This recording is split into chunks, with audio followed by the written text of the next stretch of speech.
오늘 말씀을 시작하기에 앞서서 한 해를 보내는 이제 마지막 주일, 송년 주일이기도 하죠. 한 해를 지나오게 하신 우리 하나님께 감사를 드리면서 또한 우리 스스로에게 또 옆에 있는 우리 분들에게 올 한 해 잘 지내셨습니다, 잘 견디셨습니다, 이렇게 위로할 수 있었으면 좋겠습니다. 우리 같이 한번 그렇게 해볼까요? 올 한 해 잘 견디셨습니다, 잘 지내오셨습니다. 네, 어렵고 힘든 또 한 해였고, 사실 코로나 팬데믹이 좀 지나서 좀 더 나은 생활이 저희들 가운데 주어질 것으로 그렇게 이제 기대하면서 한 해를 시작을 했었는데요. 또 한 해를 마감하는 이 시점에 와서 보니까 작년보다 더 힘든 한 해였고, 또 어떤 면에서는 지금 또 여러 이제 전망들이 나오는 가운데 그 이야기들을 들어보면 올해보다 내년이 더 어려울 것이다라고 전망하는 그런 이야기들이 훨씬 더 많이 있습니다. 그러다 보니까 다른 어느 때보다 좀 더 의기소침할 수밖에 없는 그런 환경 속에서 한 해를 이렇게 마무리를 짓게 되는데, 그럼에도 불구하고 우리를 지켜주신 하나님께 감사를 드리고, 또 어렵고 힘든 중에도 교회를 잘 지키고 또 하나님의 뜻을 따라서 살기 위하여서 오늘도 예배의 자리를 귀히 여기고 나아오며 또 세상 가운데서 또 하나님을 증거하고 나타내는 삶을 살아내신 여러분들에게 위로와 또 격려의 말씀 참 잘 하셨습니다 라고 또 칭찬을 드리고 싶습니다. 오늘 말씀은 이제 예수님의 탄생의 기사를 전하고 있는 다른 공관 복음서와는 달리, 요한은 예수님의 탄생 기사 대신에 곧바로 말씀이 육신이 되어 오신 주님께서 이제 당신의 공생의 사역을 시작하시면서 먼저 벳세다 지역에서, 그리고 오늘 이제 가나에서 그의 제자들을 부르시는 장면을 보여줍니다. 특별히 나다나엘이라고 하는 이 가나 출신의 제자를 부르시는데요. 이 나다나엘이 먼저 빌립의 전도를 받습니다. 빌립이 벳세다에서 이 요한과 베드로로부터 예수님에 관한 소식을 듣고 예수님을 만나서 예수님을 경험해보고 나니까 이분이 그동안 성경에서 말씀해왔던 바로 그 메시아다, 그 주님이시다 라고 하는 것을 깨닫게 되었습니다. 그래서 그의 친구인 나다나엘을 찾아가서 나사렛에서 그동안 성경이 말씀하셨던 주님이 우리를 위하여서 오셨다라고 전합니다. 그 소식을 들은 나다나엘이 이렇게 반응을 하죠. 무슨 소리냐? 나사렛에서는 선한 이가 나올 수가 없다. 나사렛에서는 그와 같은 메시아라고 하는 위대한 인물이 나올 수가 없다. 이렇게 이야기를 하는 것입니다.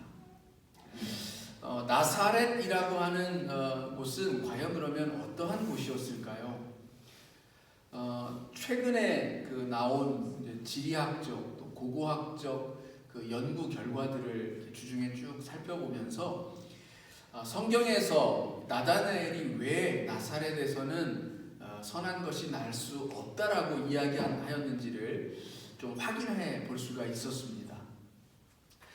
예수님 당시의 나사렛이라고 하는 동네는 지금 현재의 나사렛과는 완전히 구별되어지는 곳입니다. 오늘날 나사렛은 이 갈릴리 지역의 그 행정과 경제의 중심지가 되었습니다. 굉장히 많이 번화한 도심지로 그렇게 탈바꿈이 되었다라는 얘기인데요. 아마도 이제 예수님이 나고 자라신 동네이기 때문에 그에 대한 어떤 역사성을 또 부여하면서 나름의 그 도심지를 개발하고자 하는 그런 의욕이 반영된 결과겠죠. 그래서 지금 현재의 이 도심지를 구성하고 있는 많은 것들은 최근 100년 사이에 이루어진 것들입니다. 예수님 당시에는 그럼 과연 어떠했느냐? 사실 이스라엘을 전체를 보면 남쪽에 유다가 있고 북쪽은 갈릴리와 사마리아로 구분이 되어집니다. 예전에는 이제 북이스라엘과 남유다로 그렇게 구분이 되어졌죠. 그런데 이 남유다와 북이스라엘을 구분짓는 경계가 되어지는 것이 그 가운데에 형성되어진 이스르엘 골짜기입니다. 그러니까 우리식으로 얘기하면 이제 이스르엘 산맥과 같은 거죠. 그런 이제 산맥이 가운데 이렇게 쭉 병풍처럼 이렇게 가로지르고 있어서 이렇게 남쪽의 유다와 북쪽의 이스라엘을 경계를 짓습니다. 나사렛은 바로 이 그 북쪽에 이스라엘 골짜기 아래로 이렇게 쭉 내려오다 보면 조그맣게 이렇게 중간중간 이 능선을 따라서 형성되어진 분지가 있는데 그런 분지에 형성된 자그마한 시골 산동네의 한 곳입니다. 이곳에는 그 예수님 당시에는 과연 얼마 정도의 인구가 살고 있었을까?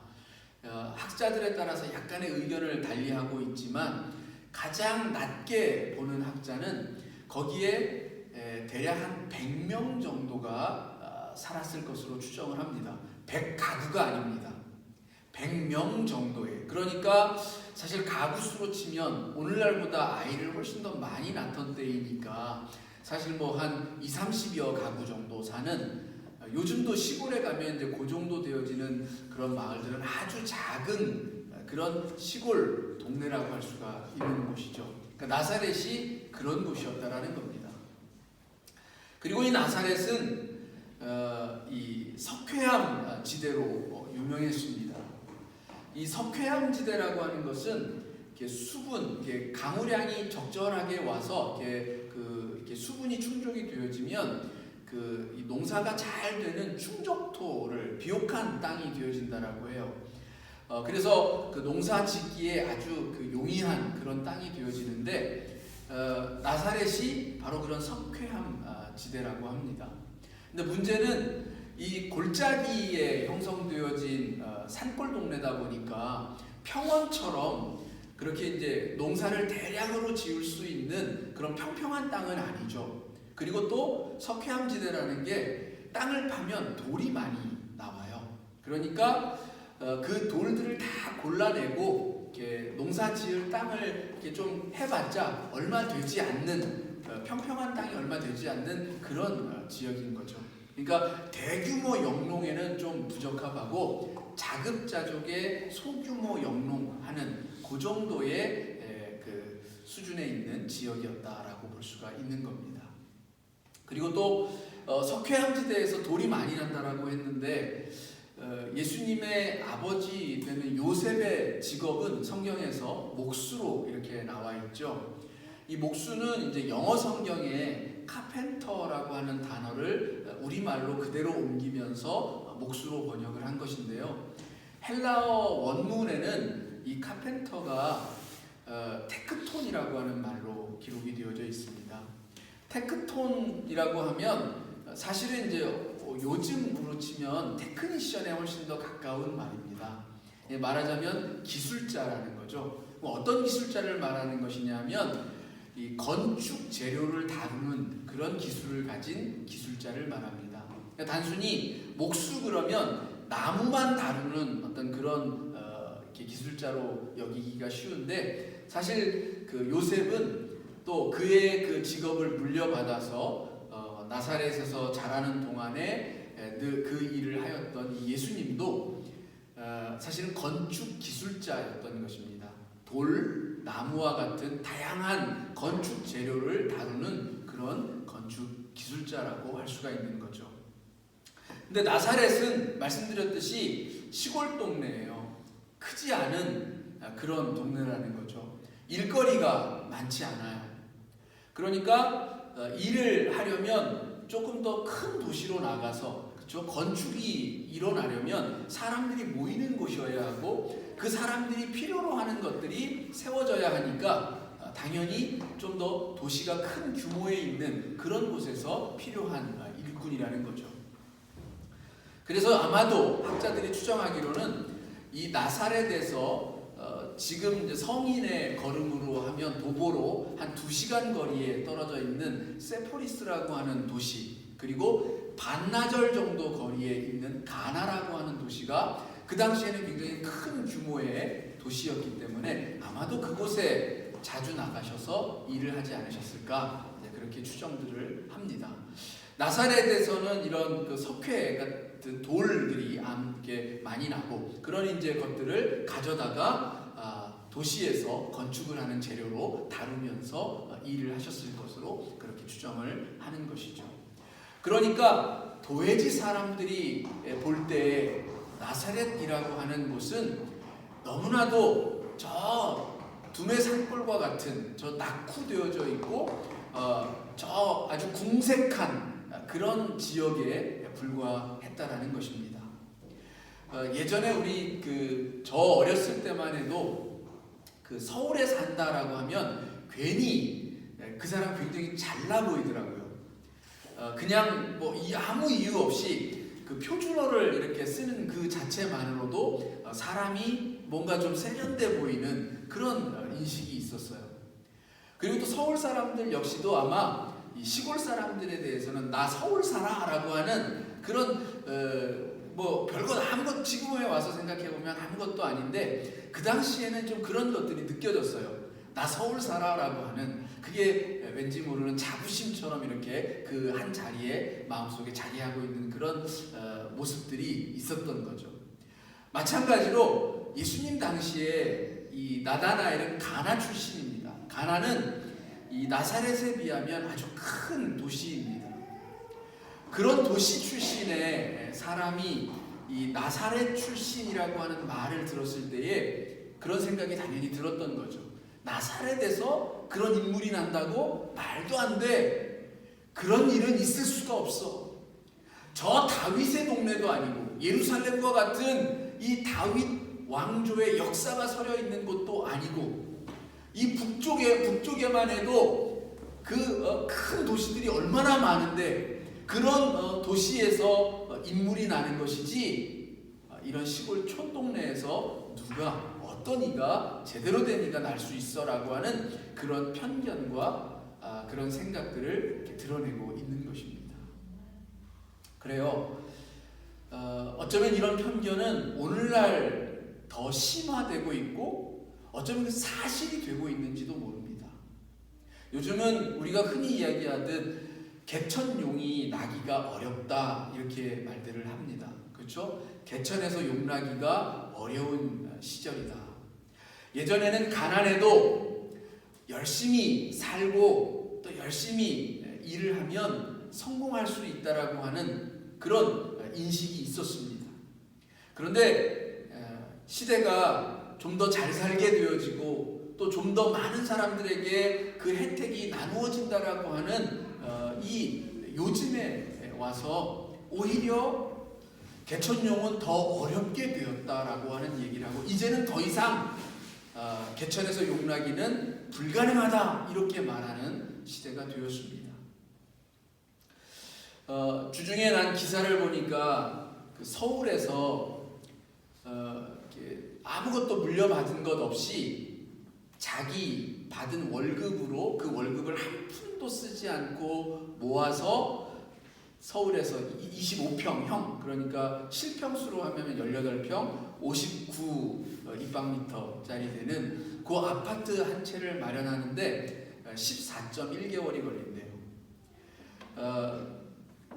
이 경우에는 어떤 경우냐면 그 세금을 다 빼고 순수 입으로 자기 손에 딱 쥐어지는 자기 그 통장에 딱 들어오는 금액이 5천만 원일 때를 가정한 겁니다.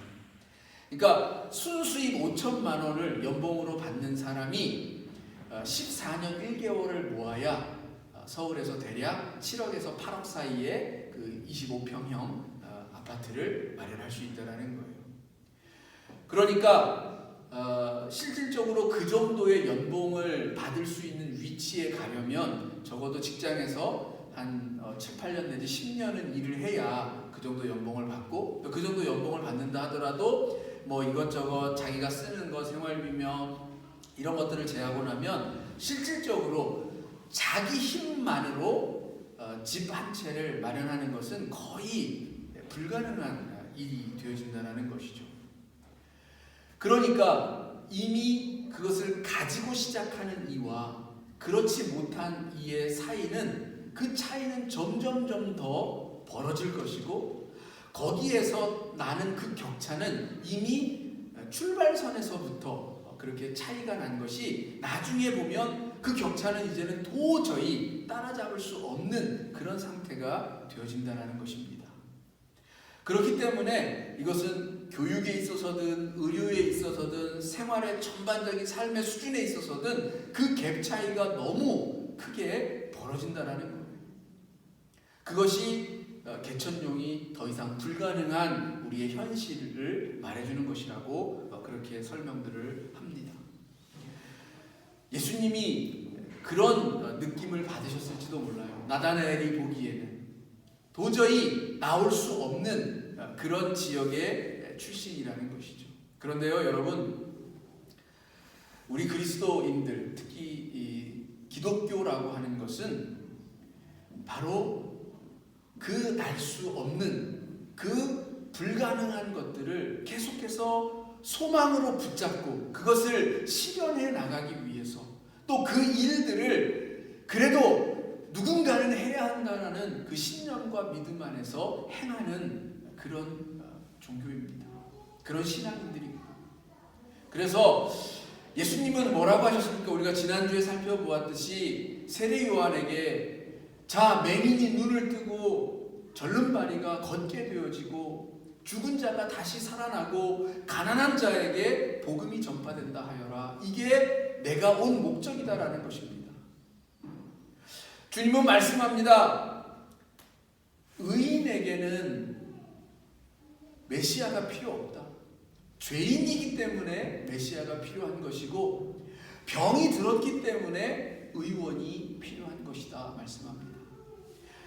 비록 우리의 삶 속에 정말 힘들고 어려움이 있고 나는 정말 이 어렵고 힘든 낮은 자리에서 빛이 보이지 않고 소망이 보이지 않는다 하는 그런 삶 가운데 놓여 있을지라도, 또 우리 주변에 그와 같은 이들이 많이 있다 할지라도 하나님을 믿는 하나님의 자녀를 통하여서 그들이 다시 일어나고 그들이 다시 소망을 갖고 우리가 다시 회복의 자리로 돌아오는 그런 역사들이 펼쳐져야 한다는 겁니다. 그 일을 위하여서 주님이 오셨고 그 주님을 믿고 따르는 우리들이 바로 그 일들을 행하는 것이고, 우리 역시도 그러한 소망 가운데서 결코 좌절하지 않는 것입니다. 이것이 기독교가 들어간 지역마다 일어났던 일들이었습니다. 그래요, 우리 기독교 역사를 살펴보면 참 많은 우리가 행한 불의하고 또 부정한 부패한 일들이 참 많습니다. 하나님의 이름으로 많은 생명들을 죽였고 하나님의 이름으로 그 돈들을 착취하고 갈취하였을 뿐만 아니라 하나님의 이름으로 우리는 하나님을 우상되게 하는 일들을 너무나도 많이 행하였습니다. 그러나 그런 일들은 우리들이 타락한, 우리가 하나님을 영광되게 하지 못한 우리들의 죄악 때문인 것이지 하나님의 잘못이 아니라는 것입니다. 하나님은 말씀을 통하여서 우리들에게 의가 무엇인지, 우리들에게 참 진리가 무엇이고 사랑이 무엇인지, 하나님의 나라를 이루는 것이 무엇인지를 끊임없이 가르쳐주고 계시는데 우리는 그것을 따르지 못했기 때문에, 그것을 외면하고 그것 앞에서 눈을 감았기 때문에 우리가 이런 세상을 만든 것이지, 하나님은 결코 그와 같은 것들을 우리들에게 말씀하시지 않으셨다라는 겁니다. 그래서 이 말씀을 그대로 믿고 순종하며 그것을 살아갔던 그 삶의 자리에는 가난한 이들에게 정말 복음이 전파되어져서 그들이 다시 일어나게 했고, 배우지 못한 이들이, 교육을 받을 수 없는 이들이 교육을 받고 알게 되어지고 깨닫게 되어지고 사회의 일꾼들로 자라나게 하였고, 여성들과 노예들을 그 부자유함으로부터 해방시키는 역사들을 하나님의 이름으로 또 하나님께 영광을 돌리며 할 수 있었다는 것입니다. 이것이 오늘 여전히 우리가 그리스도인으로서 살아가야 할 이유이고, 여전히 우리가 하나님을 우리의 메시아로, 또 우리 가운데 오신 저 아기 예수를 주님으로 모시는 이유입니다. 저와 여러분이 이 하나님을 온전히 믿는 이 믿음 안에서 이 그리스도인의 온전한 정신으로 살아간다면 정말 주님이 메시아 되심을 나타내는 증인이 되어질 줄을 믿습니다. 여러분, 우리 하나님께 감사와 기쁨을 드리는 성탄 주일입니다.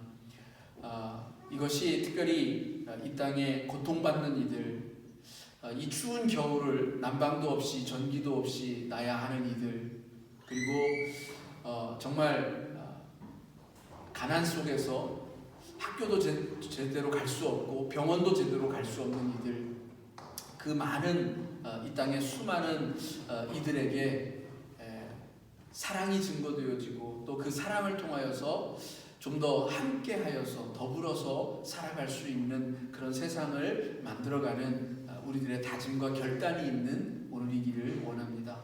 하나님은 바로 그 일들을 위하여서 우리에게 오셨고 또 그 일들을 행하셨음을 우리는 믿음으로 더 바라보고 고백을 드리는 줄로 믿습니다. 기도하겠습니다.